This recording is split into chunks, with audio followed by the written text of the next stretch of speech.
France, la Société Générale solde deux de ses litiges 1,15 milliard d'euros. C'est ce que la banque française Société Générale devra payer pour mettre fin au litige l'opposant aux autorités américaines et françaises.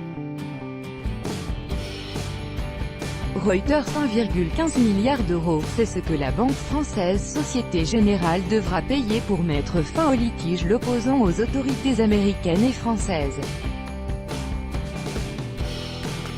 D'une part, une enquête du département américain de la justice sur la manipulation présumée du taux interbancaire, Libor, et une affaire de soupçon de corruption en Libye. D'autre part, une enquête du parquet national financier à Paris sur ce même dossier libyen. À lui seul, le fisc français devrait se voir verser 250 millions d'euros de la part de la banque. 1 milliard d'euros, c'est ce que la Société Générale avait mis de côté dans l'attente de finaliser ses accords avec les autorités américaines et françaises sur deux épineux dossiers. Le dossier Libor, c'est le taux de référence auquel les grandes banques se prêtent de l'argent entre elles.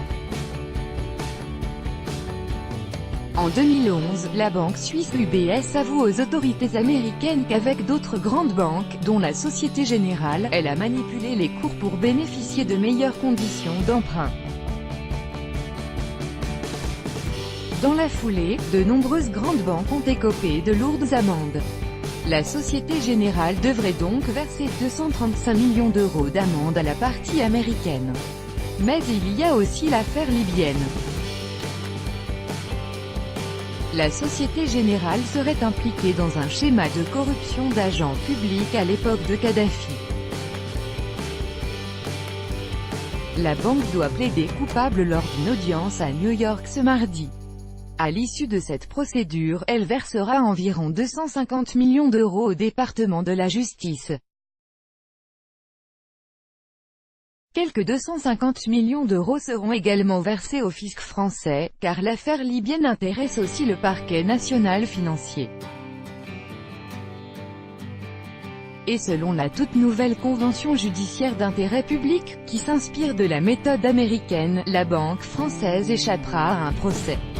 C'est la deuxième application de ce procédé en France, après le cas HSBC en novembre dernier.